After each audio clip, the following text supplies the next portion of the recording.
Greetings, everyone. Welcome. Welcome to our third Dean's Forum in 2 weeks, which is quite wonderful. And these are my favorite events, and it's very nice to welcome you to the third in 2 weeks and the last of the quarter. Sadly. But we will have more next year. I'll wait for next year, which will come soon enough. It is a pleasure to gather you with this afternoon to engage with the most recent book by our colleague, Professor Yousef Casewit, The Divine Names and Mystical Theology of the Names of God in the Qur'an.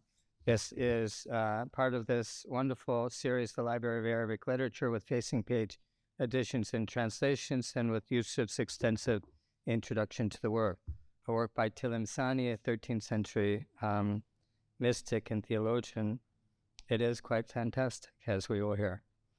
Yousef, it is also, for those who want the all-English version, it is out now also in an English version, translation only, and you can get that as well, but get one of them to study.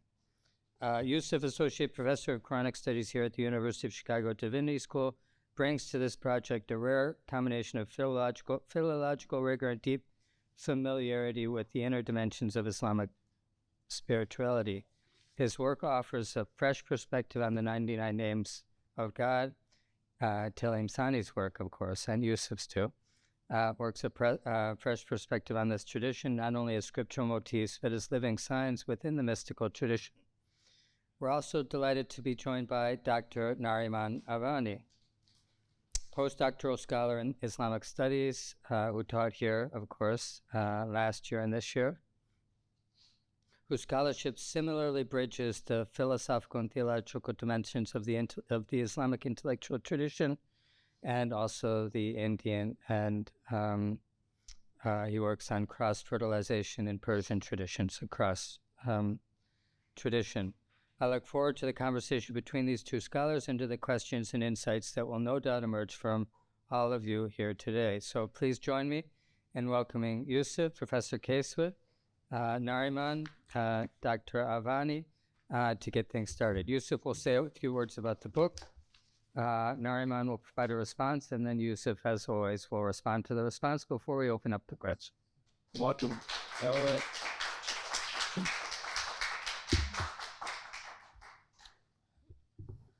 Thank you so much. It's a pleasure to be here. Thank you for coming. I'll share a few words on how I got to this project. When I was at Yale and doing my PhD on Ibn Barrajan of Seville, a 12th century Sufi commentator on the Qur'an and a commentator on the divine names, who was often, who was quite neglected and forgotten in the primary sources and in the secondary sources. One of the few authors who actually read this very productive thinker that I was working on at the time, Ibn Barrajan, was Afifuddin at-Tilimsani from Tilimsan, a coastal town on the Mediterranean and what is today Algeria, Western Algeria, and one of the important Maghribi North African sites of educational, intellectual work. So Tilimsani quotes Ibn Barrajan, my author, and that's why I ended up searching for his manuscripts. I ended up finding Afifuddin Tilimsani's writings after having sort of encountered Ibn Barrajan in them, and was really struck by the depth and profundity and often the density combined with poetic flair that Tilimsani brings to his writings. And so I started reading him with William Chittick and starting sort of a basic editor, sort of critical edition, and trying to translate him. And of course, he belongs to the world that was shaped after the monumental outpouring of writings of Ibn Arabi, the famous and sometimes perhaps infamous mystic from Murcia, who is buried in Damascus and spends much of his days actually traveling throughout the Islamic world. And Tlemceni is a direct student of Ibn Arabi and finds himself at a very rich moment in Islamic intellectual history in the 13th century. And he, in his early 20s, ends up in this lodge, Sa'id al-Su'ada. It's a Sufi lodge built in the Ayyubid period in Cairo at 23. And he encounters Sadruddin al-Qunawi, who is Ibn Arabi's top pupil and one of the, he's the boss of Islamic intellectual history in many ways. He theorizes Ibn Arabi and systematizes him into a sort of a philosophical language, and operated much of his life in Konya, but roamed between Konya and Cairo for some time. So he met Qunawi in his early 20s, and Tlemceni befriends him, accompanies him, and becomes his student for the next 30 years. So Afifuddin Tlemceni spends his life between Damascus, Cairo, and Konya. And just a little bit about his life. After meeting Qunawi in Cairo, he moves to Damascus, where Ibn Arabi is reading the Futuhat, his Meccan openings, monumental sort of encyclopedic work that brings together all the different strands of Islamic thought into this grand synthesis that becomes the basis for much of philosophical Sufism later on. And so he studies with him, and then he goes with Qunawi to Anatolia and stays in Qunawi's lodge there probably for about 15 years or so, then moves with Qunawi to Cairo, where they spend another decade in the Sufi lodge of Cairo. And many of the early sort of notes that Tlemceni took in his in his time studying with and practicing meditative, contemplative exercises through those 3 decades, they really inspire his works. And so he, in the end, goes to Damascus, settles there, and becomes quite a prominent bureaucrat in Damascus, and doesn't really commit himself to teaching. And so because he never trained many prominent students, he was also forgotten in the narrative that we have of the school of Ibn Arabi and his place within the Islamic tradition. Well, he was known to be a daring, non-dualist thinker, but apart from that, we really don't have a sense of his place within the Islamic tradition.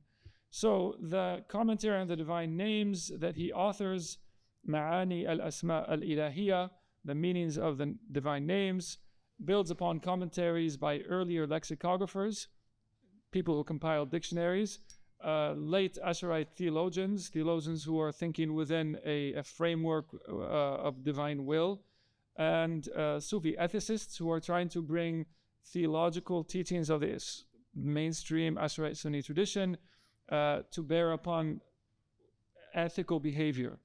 And he blends these precedents, these vectors of thought, with Ibn Arabi's teachings and with Qunawi.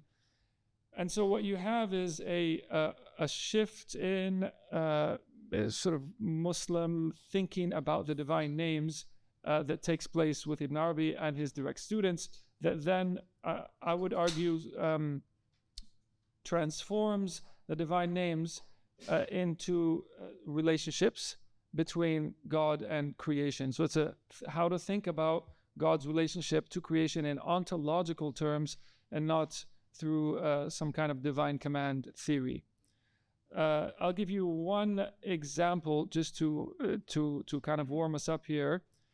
An example of how to think of names as ontological relationships between God and creation. Asharite mainstream Sufi thinkers, think of someone like Al-Qushayri, very prominent systematizer of the Sufi tradition, who in many ways introduces Sufism into the madrasa curriculum in the 11th century, would treat names like Ar-Rahman, the All-Merciful, or names like Ad-Dar, the inflictor of harm, as aspects of God's will. That is to say, mercy is God's will to bless the servant, the human being, and harm is his will to punish.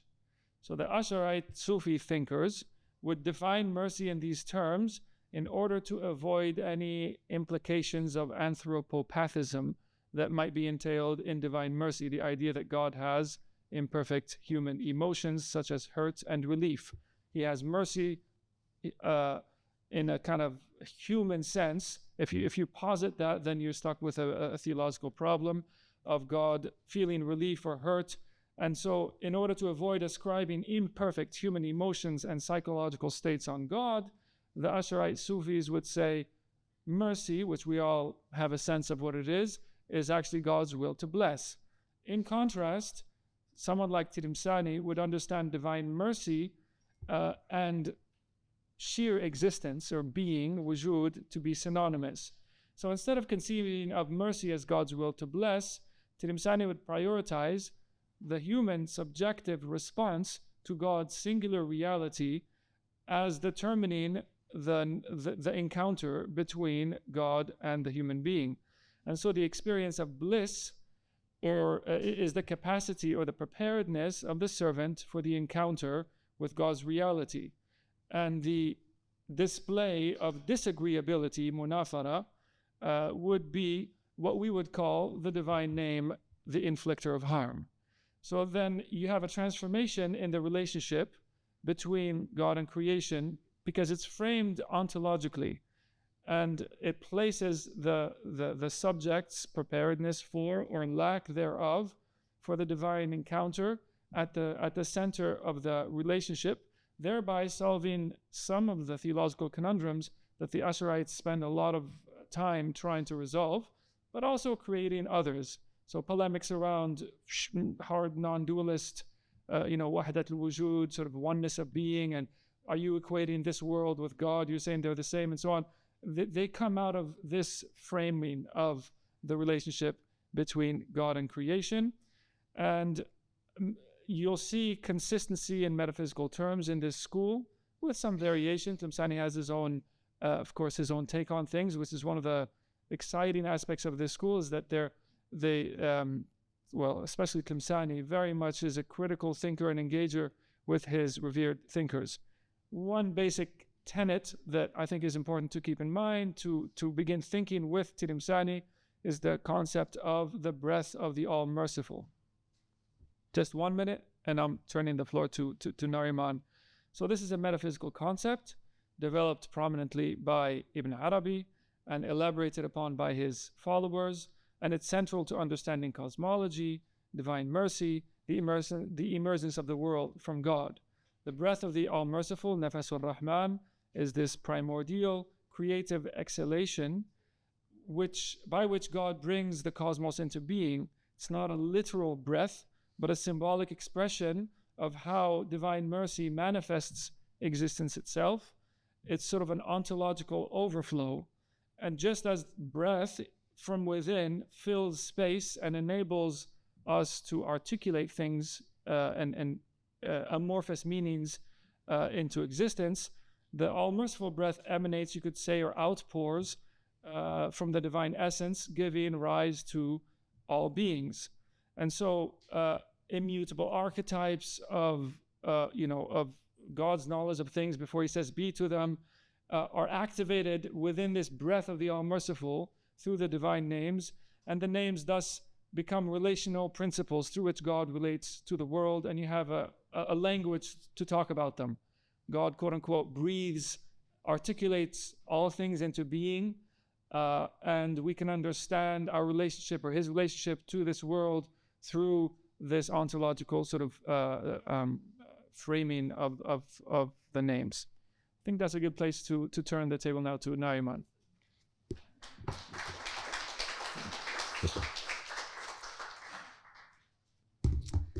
Hi, everyone.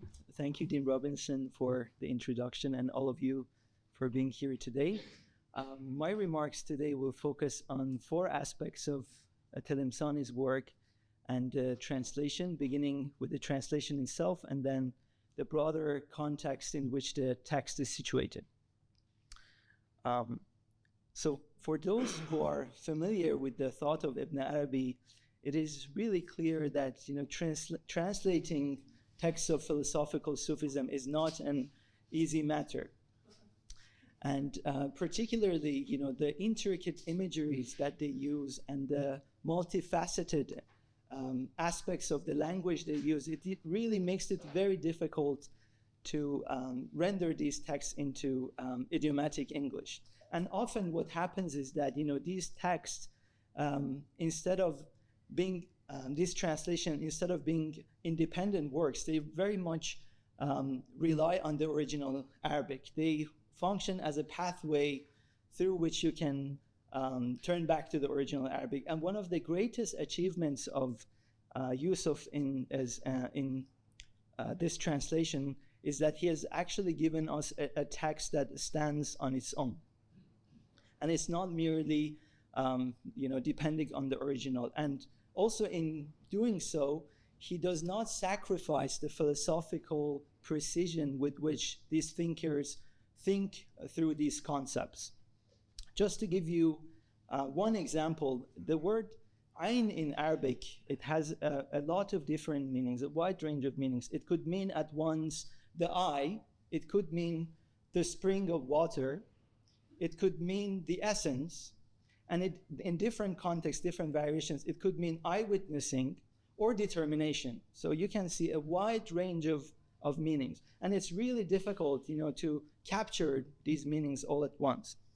And so I want to just read a passage from Talimsani's commentary on the divine name, the Seen.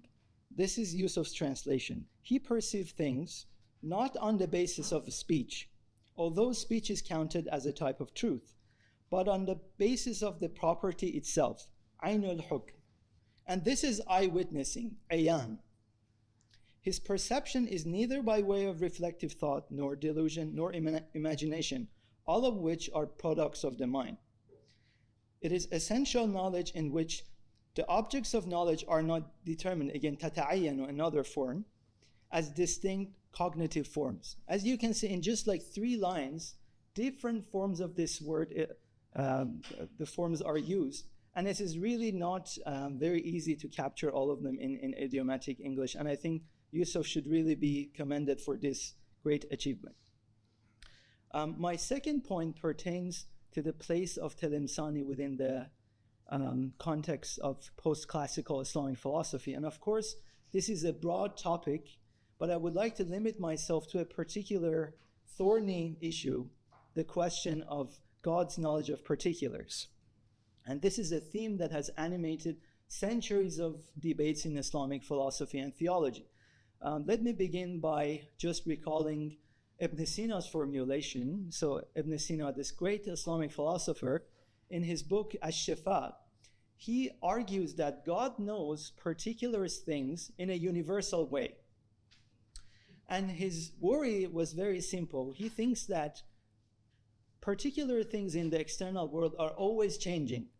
And if God were to know things as they are changing all the time, this means that God's knowledge would always also would change. If a bird is flying away and God would know every moment that bird changes, then God's knowledge is also changing with that change in the object of knowledge. So therefore he said that God knows things in a particular way, in a universal way. And this position provoked great criticism, most famously by Ghazali in his Ta'afut al-Falasifa, who considered this view to be heretical. And a number of thinkers after Ibn Sina and Ghazali tried to find responses to this issue. For example, one thinker said that, here, when we are talking about universal, we can think of this adjective universal in 2 distinct ways. Sometimes universal pertains to the object of knowledge. This means that when God knows things in the external world, he can only know universal descriptions about those objects. About Nariman, he can only know that I'm a human being. And this is how Ghazali understood Ibn Sina. But some interpreters of Ibn Sina, they said that no, this universal pertains to the mode of knowledge. It means that God's knowledge is universal in the sense that it is unchanging and it is fixed. But he knows the particulars. And this is one response.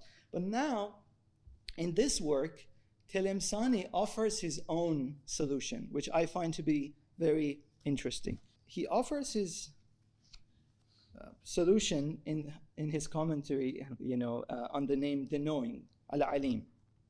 So this is what he writes. The reality of his knowledge is exhaustive. The knowledge of each knower is a specific quality of his unconditional knowledge. Hence, the knowledge of God encompasses all knowledge, just as universals encompass particulars in the external realm. He therefore knows every form of knowledge by the very knowledge of every knower. His knowledge of particulars is identical to the knower's knowledge of those very particulars, just as his knowledge of universals is identical to their very knowledge of those very universals. So what is he trying to actually say here? He is trying to, first of all, he argues that this dichotomy of universal and particular is not really applicable to the case of the divine. Why? Because he thinks that, these divine essence lies beyond all the dualities. But by that very fact that God is beyond all determinations, God can know things in both ways, and there is no contradiction between these two modes. And in this passage, he explicitly makes two very pertinent comments. First of all, his model of knowledge is through participation. So God knows things through the very act of those knowers knowing. And the consequence of that is that, he can avoid all the negative consequences of these theories. Like, for example, Ibn Sina's worry was that if God knows particular things in a particular way, then his knowledge would always be changing. But by making it, in a sense, through participation, he always, Telemsani maintains divine transcendence. So he thinks that these problems are not really applicable to the case of divine knowledge. So one example. Now I would like to pose two questions for Yousef, and hopefully we can have conversation with him and with the rest of you. So Telemsani is often portrayed in the scholarship as a follower of Ibn Arabi. But those who are familiar with his thoughts, they know that he also had his own disagreements with Ibn Arabi. Just one prime example is his disagreement with Ibn Arabi on a central issue, the issue of immutable entities, a'yan al-thabita. So a'yan al-thabita for Ibn Arabi was this archetype of things in God's knowledge that he existentiates through Nafas al-Rahman that Yousef just mentioned. But Telemsani thinks that the word thubut and existence, wujud, are synonymous. So therefore, to say that a'yan al-thabita are non-existence is a contradiction. So Ibn Arabi famously in his works, he said that, the a'yan ma shammat raihatul wujud, they never smelled the perfume of existence. But Telemsani, he argues that this is actually problematic, the language. I mean, he does not fully disagree with Ibn Arabi on the overall framework, metaphysical, but this framing of a'yan al-thabita, he disagrees. For example, in his Sharh al-Mawaqif, in the section on the Mawqif al-Harf, he goes on into more details, and he basically says that it is better to call them al-a'yan al-ma'duma, the non-existing entities. And so this much we know. So my question for Yousef and for further discussion is that throughout this commentary, Telemsani makes a consistent distinction between the names that pertain to ranks, martabi, and the ones that pertain to existence. And interestingly enough, in certain points, he says that the name that corresponds to levels is the name Allah, and that corresponds to non-existence. Whereas the name All-Merciful is related to being, existence, and it is more familiar. So it refers to creation and the existentiating act of God. So my question for Yousef is, how should we understand this distinction? Is this actually, is he presenting something fundamentally different from Tilimsani or not, from Ibn Arabi or not, and if so, in what ways? And my second question pertains to the levels of wayfarers. Throughout the commentary, Tilimsani mentions different levels of wayfarers, starting with ascetics, religious scholars, then Sufis, and above them he places those who are arifun, recognizers, and then the halters, waqifun. So in a sense, in his hierarchy, there is an implicit critique of Sufis. So who are the Sufis that he's criticizing here? And how should we understand his attempt to create this hierarchy? So these are some of the points that I wanted to share with you. So thank you so much for your attention.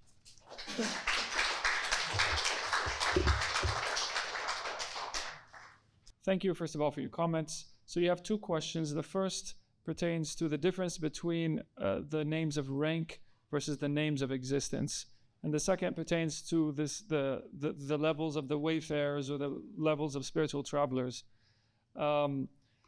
So I began by stating that Tilimsani is one of the most explicitly non-dualist or most consistently non-dualist thinkers of the Sufi tradition.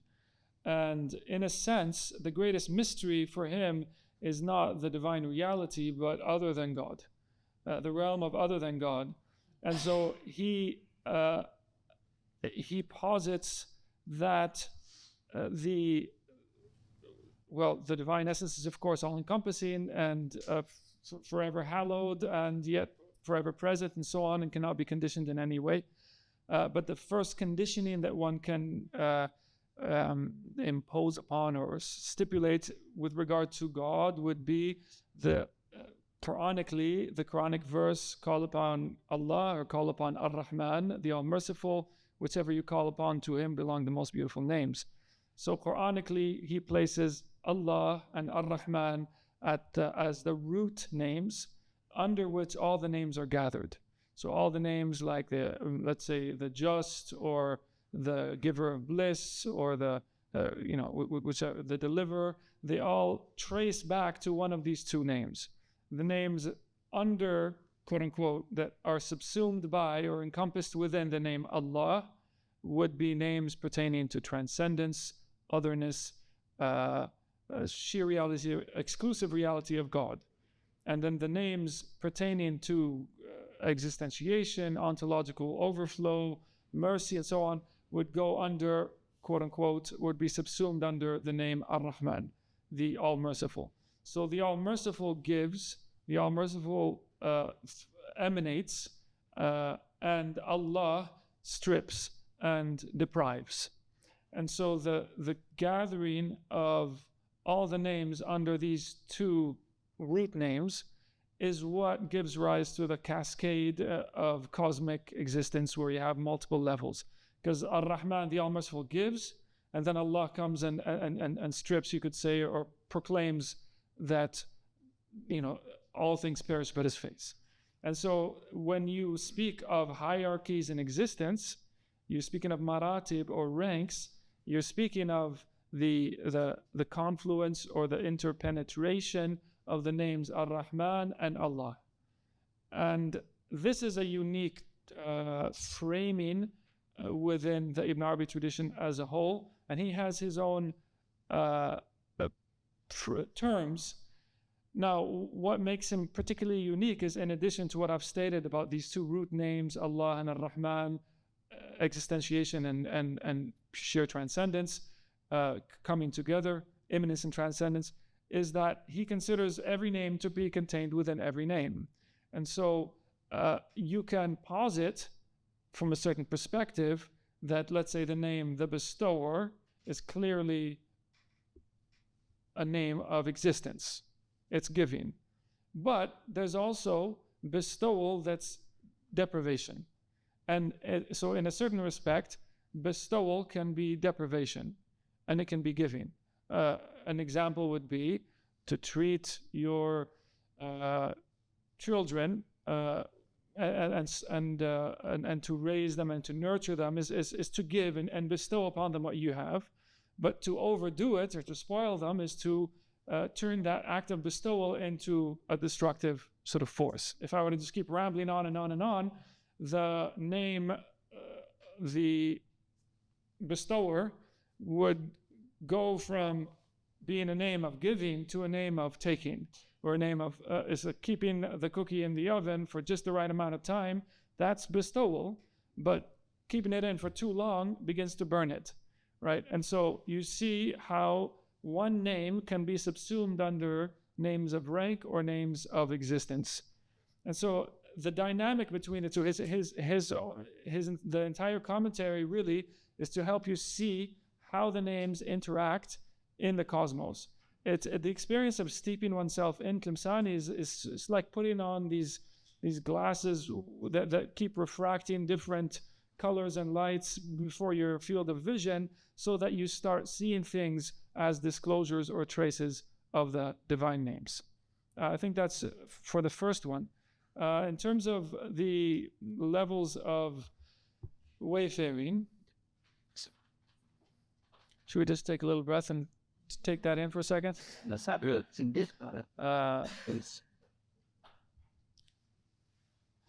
In terms of hierarchy of believers, he has four sort of phased journey to God.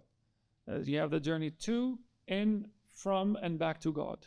The first journey is the journey of the wayfarer. It's a theology of witnessing, where the wayfarers, the spiritual travelers, are journeying to God through disclosures of the divine names. And so those who are not experiencing disclosures of names would fall under sort of what he would call the realm of the veil. So the realm of unveiling or visionary witnessing begins with disclosures of names and ends in the peak moment of annihilation in God. Then the second journey of annihilation in God culminates in the axial sort of states of the qutb, of the axial saints or the pole. Now, then begins the journey back into the world, where you kind of experience disclosures of names kind of in reverse. And then the final journey back to God a second time, he says, typically occurs at natural death, but was embodied most perfectly by the Prophet Muhammad in his throughout his life. But there is a hierarchy in this. The Sufis are beginning the process of character transformation. Sufism for him is al-ittisafu bi makarim al-akhlaq, trying to take on noble character traits, wajtinabu safasifiha, and trying to get rid of vices. So you have ascetics or renunciants who are transacting with God in return for the garden, in return for paradise, in return for something other than God. And they're relinquishing the world. They're engaged in very intense practices, but they're really low on his hierarchy because they're not yet interacting with the names of God. They are preparing for Sufism, which is character transformation, because you can be an ascetic, but not necessarily a pleasant person to be around. So then the Sufis are renouncing, are trying to empty themselves of their vices to fill themselves with virtue, and that's preparing them for love, for muhibbin, and the lovers begin to flutter their wings in preparation for mushahada, for witnessing, for visionary disclosure. And so the first journey begins as soon as the disclosures begin. And so the relationship between the student and the teacher, or the shaykh and the murid, begins with trying to interact with disclosures of names, with visionary unveilings, and trying to draw knowledge from that. And so the journey, the concrete example would be, he describes disclosures of the name Al-Qayyum, he who sustains the world. So a disclosure would be the concrete awareness that one's acts of devotion are not performed by oneself, that it's God who's actually, that one is a vehicle for those acts of worship. Then one avoids spiritual burnouts, and one avoids ascribing beautiful deeds to oneself. All sorts of problems are resolved just by that experience, and that he would call a disclosure of a partial shuhud. It's juz'i, it's a partial disclosure of one name. But if you affirm now the name Al-Qayyum, he who sustains all things, including your acts, you're also denying other names, such as Al-Hayy, the only one who's alive, or and so on. And so that name leads the journeyer to another name. And so you have this progression through names until one experiences some momentary peak moments of ego dissolution, and that he would call annihilation in God. And then the second journey begins from there, where there are no names to disclose anymore. It's simply the waqfa, the standing, halting in the divine presence. Waqifun, it's the imagery of the Hajj. Hajj caravan proceeds all the way to Mecca, and then you just stand on the day of Arafah, the day of Gnosis, the day of Ma'rifah, the day of knowing God. So Ma'rifah for him is it's entangled with his theology of witnessing, of direct experience, and it's that's why the Sufis are sort of in that sort of preparatory phase for tahqiq or for realization and so on. Hope that helps. So it's a framing. And when he looks at text, he'll say, oh, this commentator is talking about the first journey from beginning to end, but where's the second journey? Where it's an interpretive sort of device, and I wouldn't think of it in terms that are too rigid. It's helpful, but he does let go of it. I mean, it's not like one can have Sufi aspects and ascetic aspects and theological, one can be partly in the veil, partly unveiled, and so on. But you need some framework to situate the discussions. Yeah. Thank you.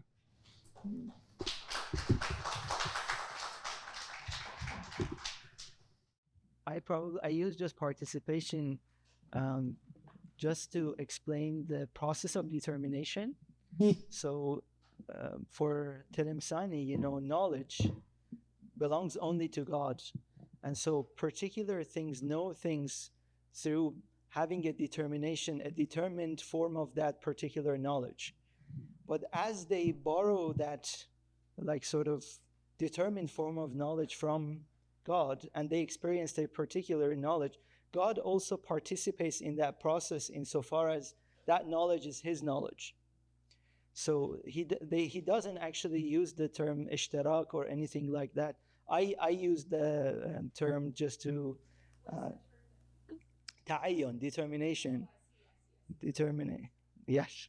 First, I would say it's primarily, first of all, ontological, right? Levels of qualification, of conditioning of the divine reality, and it's a way to express that something is qualified. It's not yet sheer oneness of God. There's a ayn there. There's a ta'ayyun. So for Tlimsani, the broadest ta'ayyun is obviously life, al-hayy, right? So that life is the sheer being, and then life is the first thing one can call out or name as qualified as God. So all things are alive for him, because when he says be, things ayan, things come into existence through, first of all, that qualification of life, al-hayatu thumma al-ilm, the knowledge and qudra, power, and so on.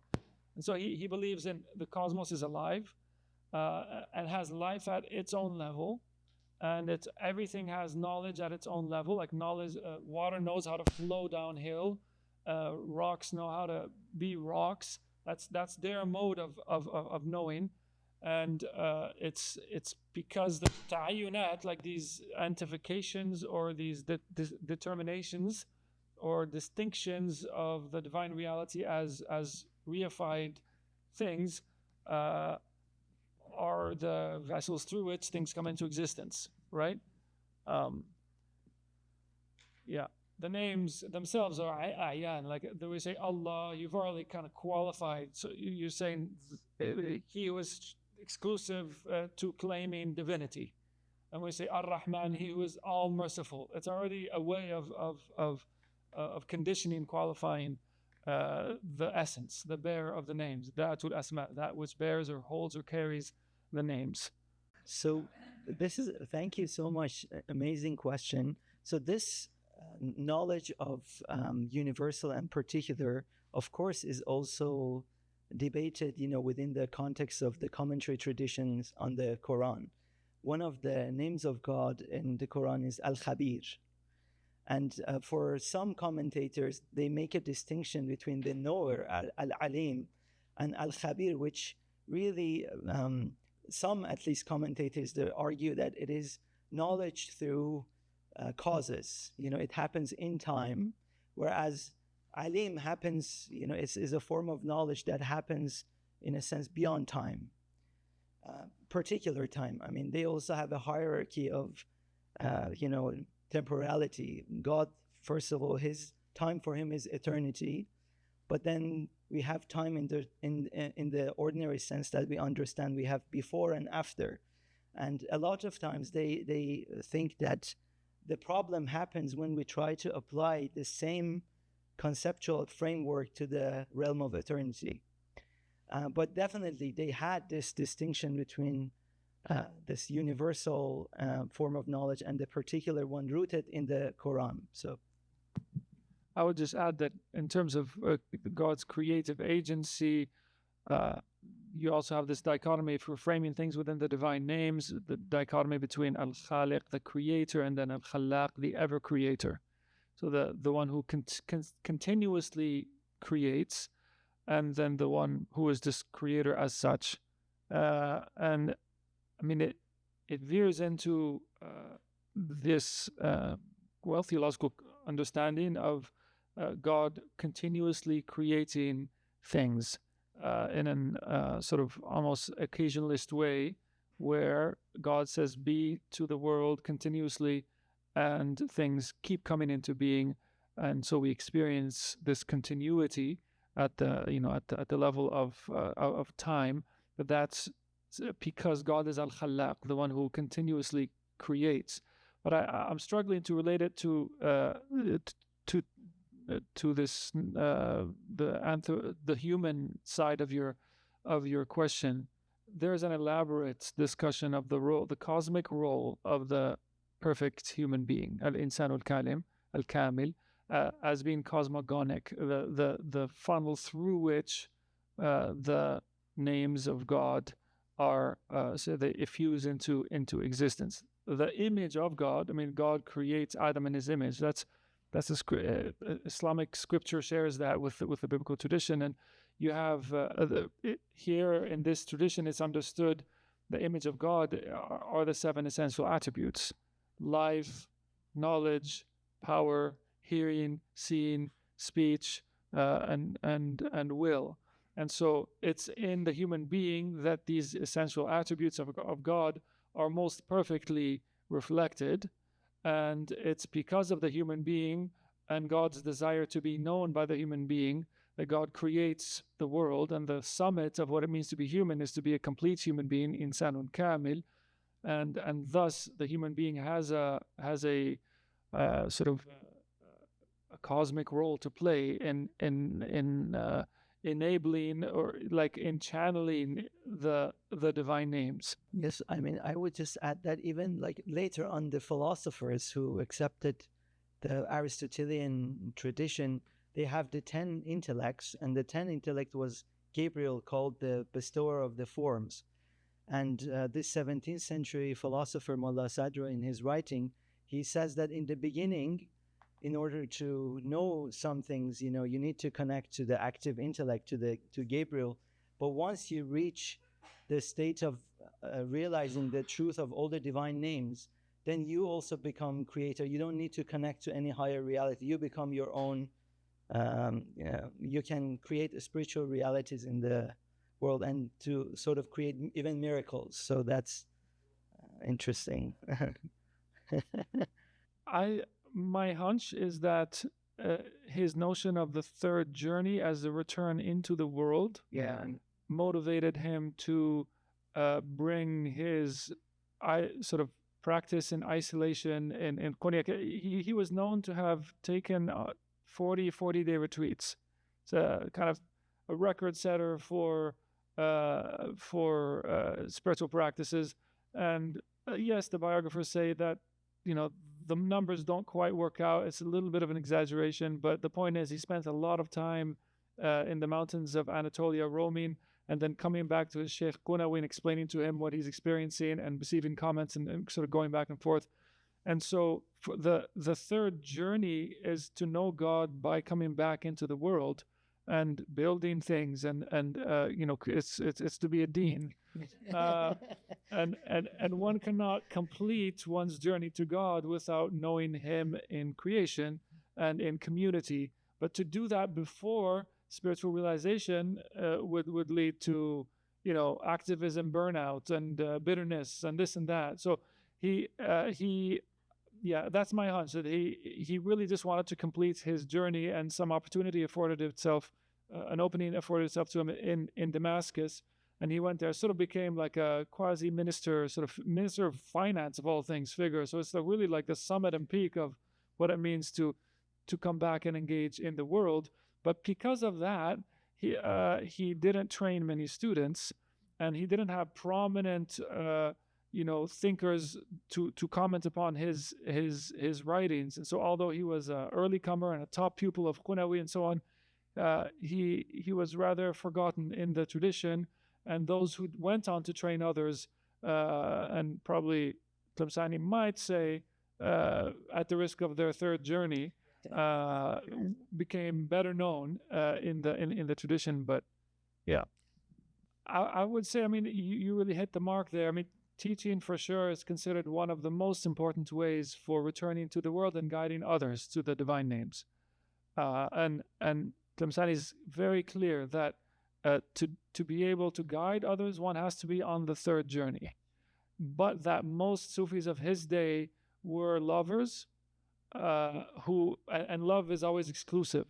And, nobody in the world loves you the way I do. Who was that, Bond? Who said that? But, every love song is very exclusive, right? So there's exclusive claims to divine love and sort of ecstatic, extroverted forms of piety. But he says that's not third journey material, and they're just teaching their followers to be lovers of God, which is fine and wonderful, but it's not gnosis, it's not ma'rifah, which I translate here as recognition, and it's not ego dissolution, it's not partial witnessing, it's Sufism, right? And so it's a wonderful question. The theologian posits the world and its change and orderliness and it's the phenomenon of the world as the site from which one can derive proof for the existence of God. Things in the world change. Things in the world consist of atoms and accidents. The accidents change. Water gets hot or cold. Change is non-eternal. The accidents they're glued to, they inhere in the atoms. All of the world is thus non-eternal, but it has to be created by an eternal divine principle that brings it into existence. So the theologian posits the world and seeks to derive proof from the world for the existence of God, usually through atomistic framing of what matter is. The Sufi is, or let's say here for Tlemceni, the Tlemceni outlook posits God is real and seeks to derive proof for the reality of this world, and the nature of the underlying substrate of existence is what gives him pause, and he tries to understand. He's not convinced that the world even exists in a sense. It's sort of like the opposite conundrum of the theologian who's trying to prove God's existence.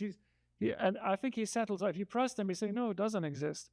If you really press Tlemceni hard, if you think of existence in this sort of separative kind of mode, so no, there's just God, other than God, and the realm of other than God is the realm of traces of the divine names, and we ascribe otherness to it and independent, separative existence to it, and so therefore we give it this reality and we inhabit it as such. I'll turn it to Nariman. Yeah, I think really what I find most interesting about this view of non-duality is that if you say that there is only God, the most difficult question is how about this whole creation? The God is the creator. Exactly. And they have this really amazing theory of oneness. So there is this understanding of numerical oneness, which you understand one as opposed to two, three. But they have an ontological notion of oneness, which is not opposed to multiplicity. So they would see the world as the manifestation of that multiplicity. And they would say that the whole journey of a spiritual realization, in a sense, is for the human being to understand that one is a face of the divine presence, referring to the verse in the Qur'an, فَأَيْنَمَا تُوَلُّوا فَثَمَّ وَجْهُ اللَّهِ, wheresoever you look, there you shall find the face of God. And the fact that there is also ultimately no fundamental distinction between God as the one and also his manifestation. That I think is really, if I wanted to summarize, is how we understand. So I think one of the names of God is Al-Jabbar, which one of the meaning of which is the one who mends. So some Sufis, they argue that yes, we have free will, we can do bad things, but at the end of the day, the cosmic journey goes through a journey through which God mends the mistakes. So there is definitely room left for human agency. They definitely do not want to claim that there is absolute determinism, because then what it means for someone, divine justice, retribution, they will not be meaningful anymore. Thank you so much. Thank you.